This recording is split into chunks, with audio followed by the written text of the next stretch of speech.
Hello friends, मैं Chandan Kumar the engineers academy Barari Bhagalpur में आप सभी का वेलकम है। आज हम फिफ्थ सेम सिविल इंजीनियरिंग के बारे में बात करने आए हैं एज ए इंट्रोडक्शन के रूप में। आइए पहले सिलेबस को देखते हैं। सिलेबस हमारा क्या है? सिलेबस हमारा 5 सब्जेक्टों का होता है, जिसमें फर्स्ट हमारा डिजाइन ऑफ स्टील स्ट्रक्चर, जिसे कि DSS के नाम से जानते हैं हम। इसका अगर बुक प्रेफर करना चाहते हैं तो यहाँ पे हमारा AK उपाध्याय या SK दुग्गल, इन दोनों में से किसी एक बुक को प्रिपेयर कर सकते हैं। दूसरा theory of structure. Theory of structure हमारा क्या है? ये मॉस का एडवांस रूप है। इसमें आपको RS कुर्मी का बुक या RK बंसल का बुक को प्रिपेयर करना चाहिए। RK बंसल हमरे अंदाज से बेस्ट रहेगा, बट RS कुर्मी का भी आता है, आप उसे भी देख सकते हैं। एस्टिमेटिंग का हमारा होता है BN दत्ता। हाईवे इंजीनियरिंग का हमारा है BL Gupta sir.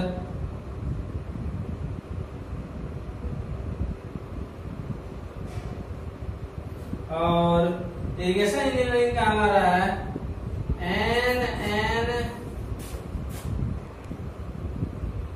And PN Modi. ये आपको बुक यहां से लेना चाहिए। इनमें से किसी भी बुक को आप लेकर प्रिपेयर कर सकते हैं। टोटल पॉलिटेक्निक का सिलेबस आपको मैच करेगा। ठीक, इनमें से हमारे यहाँ पे आपको पढ़ाया जाएगा the engineers academy Barari Bhagalpur में design of steel structure by professor Chandan sir and theory of structure पढ़ाया जाएगा बाय पवन सर। एस्टिमेशन भी आपको पढ़ाया जाएगा पवन सर के द्वारा। एंड हाईवे पढ़ाया जाएगा, हाईवे और इरिगेशन प्रोफेसर चंदन सर। ठीक है, आज का इंट्रोडक्शन में हम यही देखें कि हमारा सिलेबस कैसे कैसे है, और ये सारे सब्जेक्ट जान ही रहे हैं आप। 70 मार्क का है। आज आपको यहाँ पे नया नया यूनिट, नया बुक्स का कुछ नाम मिला होगा, जो कि कुछ सुना हुआ होगा, कुछ नहीं भी सुना होगा। ठीक, बट इसको डीपली से पढ़ना है। ये हमारे एग्जाम बेसिस पे काफी ज्यादा इंपॉर्टेंस है। ठीक, इंपॉर्टेंट होता है। आज मैं फिफ्थ सेम सिविल इंजीनियरिंग का स्टील स्ट्रक्चर के बारे में थोड़ा सा इंट्रोडक्शन देने आया हूँ। आइए मिलकर इंट्रोडक्शन लेते हैं। इंट्रोडक्शन में हमारा देखिए, एक्चुअली पहले हम ये डिसाइड करेंगे कि स्टील स्ट्रक्चर मुझे पढ़ना क्यों जरूरी है। पढ़ना इसलिए जरूरी है, आज तक तो हमारा RCC स्ट्रक्चर बनते आया है, ठीक है, रेनफोर्समेंट कंक्रीट। अब उसको हम लोग क्या किए, धीरे धीरे कम कर दिए। स्टील का और एल्यूमिनियम का स्ट्रक्चर थोड़ा सा ज्यादा कर दिए। आखिर स्टील को क्यों हम यूज करेंगे, स्टील स्ट्रक्चर पढ़ेंगे क्यों? तो पढ़ने का मेन रीजन ये है कि ये हमारा जो है ना स्टील स्ट्रक्चर क्या होता है कि इसका यूनिट वेट ज्यादा होता है। ठीक, स्ट्रेंथफुल होता है। इसमें टेंसाइल स्ट्रेंथ और कंप्रेसिव स्ट्रेंथ दोनों बराबर होता है हमारा। ठीक, इनका जब भी वैल्यू एज खत्म हो जाता है तो इसका स्क्रैप का वैल्यू मिलता है। ये क्विक लगता है, क्विक इससे कंस्ट्रक्शन बनता है, और क्विक इनसे मतलब इनको तो खोल के दूसरी जगह बनाया भी जा सकता है। ठीक, इन्हीं सही वजहों के कारण हम आज स्टील स्ट्रक्चर को पढ़ते हैं। आइए इंट्रोडक्शन में देखते हैं। स्टील है use in various type of structure. सही बात है कि स्टील का क्या क्या चीज बना देखते हैं। रेलवे स्टेशन पे साइड कहाँ किसका बना हुआ है? स्टील का। रेलवे स्टेशन का आज के डेट में कई ऐसे स्टेशन है जहाँ पे पुल ब्रिज बना हुआ है, इसका स्टील स्ट्रक्चर का।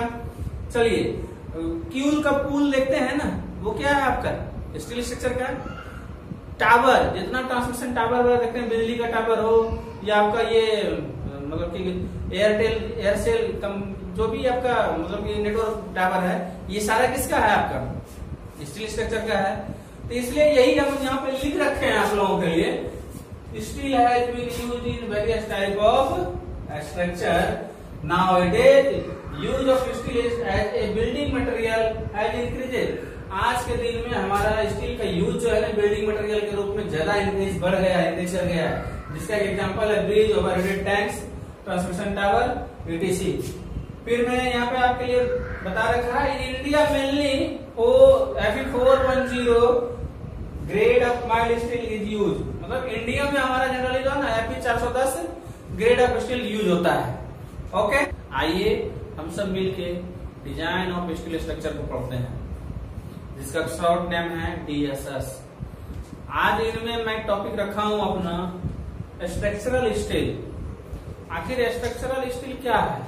ऐसा स्टील जिसके द्वारा किसी भी स्ट्रक्चर को सिविल इंजीनियरिंग के अंदर हम बनाते हैं, वह स्टील हमारा स्ट्रक्चरल स्टील कहलाता है।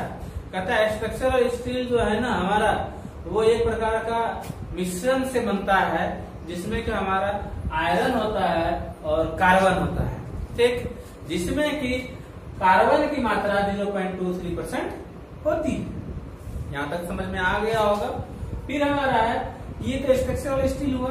एक स्टैंडर्ड स्टील होता है हमारा, स्टैंडर्ड स्ट्रक्चरल स्टील, जिसमें कहता है कार्बन कंटेंट की मात्रा जो है ना 0.2 से लेके 0.35% तक होती है।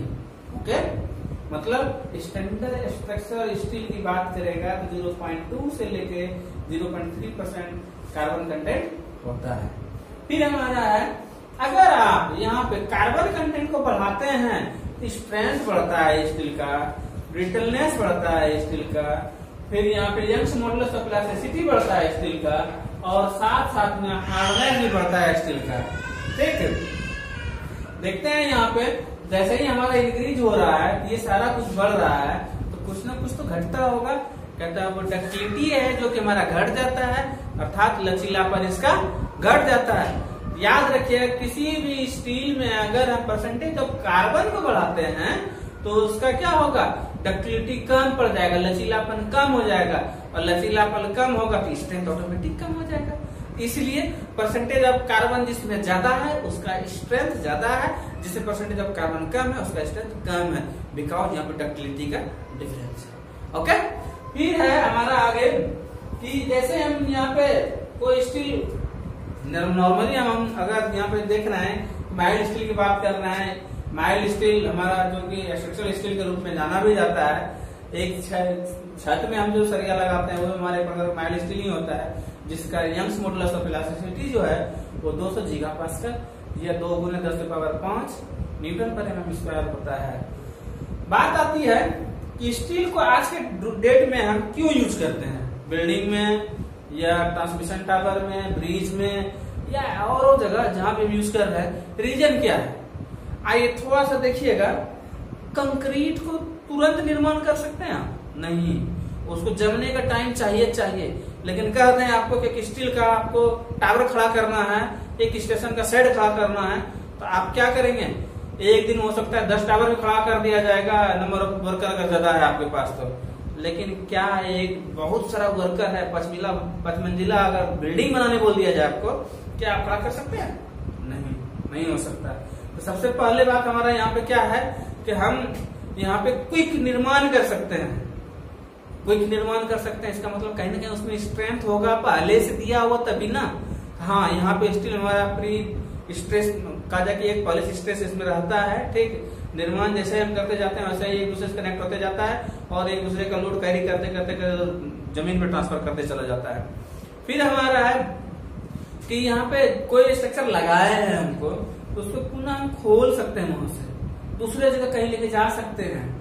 जैसे हमारा शूटिंग वगैरह होता है तो वहां पे घर द्वार बना दिया जाता है स्टील स्ट्रक्चर पे, और वहां पे जो सील लेना होता है सील ले लेता है, उसके बाद फिर उसको उखाड़ के लेके चला जाता है। ठीक, या फिर आपका यहाँ पे हमारा है प्रीफैब्रिकेशन, पुनर्निर्माण, यहाँ से उखाड़ के वहां से उखाड़ के वहां हम बनाते रहते हैं। आइए अब स्ट्रक्चरल स्टील के टाइप्स को देखते हैं। इसमें फर्स्ट जो हमारा है वो है कार्बन स्टील।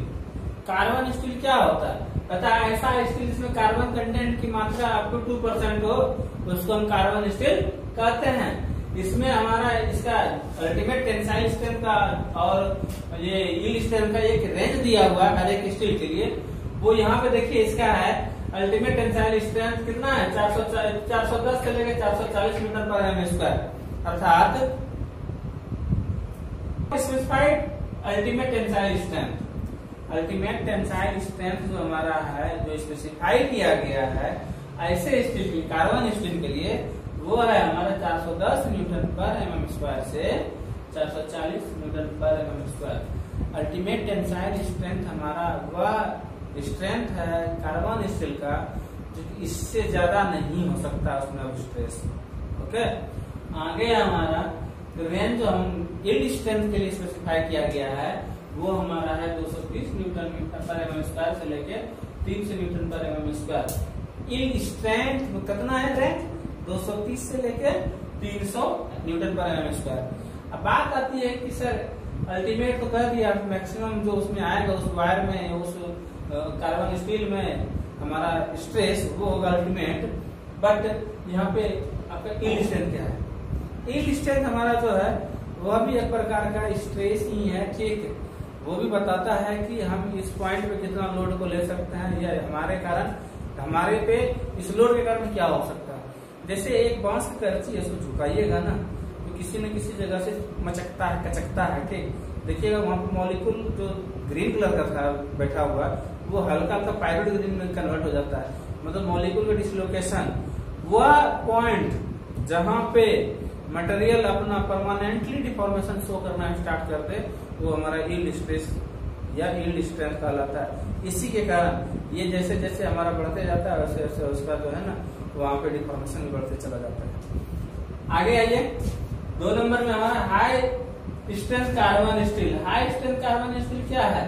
कहता है कि ऐसे सब स्टील का यूज जो है ना हम बिल्डिंग में, ट्रांसमिशन टावर में, ट्रांसमिशन लाइंस जो करते हैं, ये माइक्रोवेव टावर्स वगैरह सब में यूज करते हैं, ठीक। जिसमें कि हमारा है अल्टीमेट टेंसाइल स्ट्रेंथ 480 न्यूटन पर एमएम स्क्वायर से लेके 550 न्यूटन पर एमएम स्क्वायर। फिर यहाँ पे इसमें भी दिया हुआ हमारा स्पेसिफाइड यील्ड स्ट्रेंथ जो कि हमारा 350 न्यूटन पर एमएम स्क्वायर से 400 न्यूटन पर एमएम स्क्वायर है। फिर है medium and high micro allied steel. अब ये क्या है? कहता है कि ये एक प्रकार का जो है मिश्रण है जिसमें कि हम क्रोमियम, निकेल, मेलाडेनम etc को मिलाते हैं। मिलाने के बाद यहाँ पे क्या होता है, जिसका जो है ना स्ट्रेंथ इंक्रीज कर जाता है। स्ट्रेंथ इंक्रीज कर जाता है, अभी थोड़ी देर पहले मैंने आपको बताया है कि स्ट्रेंथ इंक्रीज जहां करता है वहां पे इसका डक्टिलिटी क्या होता है, कम होता है। लेकिन जहां पे ये सारा चीज होगा क्रोमियम, निकेल, मेलाडेनम, ये क्या करता है, स्ट्रेंथ बढ़ाता ही है, साथ साथ में डिजायर्ड डक्टिलिटी को मेंटेन भी करता है। ओके, तो इसका जो है ना स्पेसिफाइड अल्टीमेट टेंसाइल स्ट्रेंथ जो है 440 न्यूटन पर एमएम स्क्वायर से लेके 590 न्यूटन पर एमएम स्क्वायर तक है, और यील्ड स्ट्रेंथ जो है हमारा 300 न्यूटन से लेके 450 न्यूटन पर एमएम स्क्वायर तक है। नेक्स्ट है high tempered steel. High temper steel, इस स्टील में हम स्ट्रेंथ प्रोवाइड करते हैं वो हमारा हीट ट्रीटमेंट के द्वारा प्रोवाइड होता है, ठीक। जिसका कि अल्टीमेट टेंसाइल स्ट्रेंथ 700 न्यूटन पर एमएम स्क्वायर से लेके 950 न्यूटन पर एमएम स्क्वायर के तक होता है, और स्पेसिफाइड यील्ड स्ट्रेंथ जो होता है 550 न्यूटन पर एमएम स्क्वायर से लेके 700 न्यूटन पर एमएम स्क्वायर तक होता है। ओके, यहाँ पे आपको छूट गया है 2। आइए आगे, वेदरिंग स्टील। वेदरिंग स्टील क्या होता है? ऐसा स्टील जो हम वेदर में यूज करते होंगे, ठंडी है, गर्मी है, जो भी हमारा है, ठीक। यहाँ पे हमारा क्या होता है, जैसे कि बरसात का दिन हो रहा है, ठीक। बरसात के दिन हमारा कोरोजन लगने के चांसेस ज्यादा है, या डंपनेस वाला एरिया है वहाँ पे कोरोजन लगने के चांसेस ज्यादा है। ऐसे में कहता है कि these are corrosion resistant steel, मतलब ये हमारा जो है ना कोरोजन जंग का विरोधी स्टील होता है, जो कि प्राय हमारा पेंटिंग की ओर नहीं होता है, ठीक। इसका अल्टीमेट स्ट्रेंथ 480 न्यूटन पर स्क्वायर है, और यील्ड स्ट्रेंथ जो है हमारा 350 न्यूटन पर एमएम स्क्वायर है। फिर fire resistant steel. Fire resistant steel जो है ना हमारा, यही आज देखते हैं कितना प्रचार टीएमटी बार्स, यही वो फायर रेसिस्टेंट स्टील हमारा टीएमटी बार्स, जो कि थर्मोमैग्नेटिकली ट्रीटेड बार कहलाता है, ठीक। इसका यूज हम वहां करते हैं जहां पे कोई भी स्ट्रक्चर में आग लगने की संभावनाएं ज्यादा होती है, ठीक। जैसे कोई फैक्ट्री वगैरह है हमारा, या घर हमारा खाना पीना बन रहा है, वहां भी हमारा क्या हो सकता है, में भी आग लग सकता है। ऐसे सिचुएशन से बचने के लिए हमें क्या करना चाहिए, फायर रेजिस्टेंस स्टील यूज करना चाहिए। Okay, next topic structural steel section और रॉड स्टील सेक्शन के बारे में जानकारी लेंगे, जिसमें कि सबसे पहले पता होना चाहिए रॉड स्टील सेक्शन या स्ट्रक्चरल स्टील सेक्शन क्या होता है। ऐसा सेक्शन स्टील का जो कि मार्केट से लाके हम डायरेक्ट उसको यूज कर सकते हैं, ऐसे सेक्शन को हम स्ट्रक्चरल स्टील सेक्शन कहते हैं या रॉड स्टील सेक्शन कहते हैं। यह सेक्शन अपने शेप और साइज के अनुसार से इसका नाम दिया गया है। और इसमें जनरली हमारा लार्ज मॉडुलस सेक्शन का यूज होता है। लार्ज मॉडुलस सेक्शन का मतलब ये होता है, आप 4th सेम में पढ़े होंगे,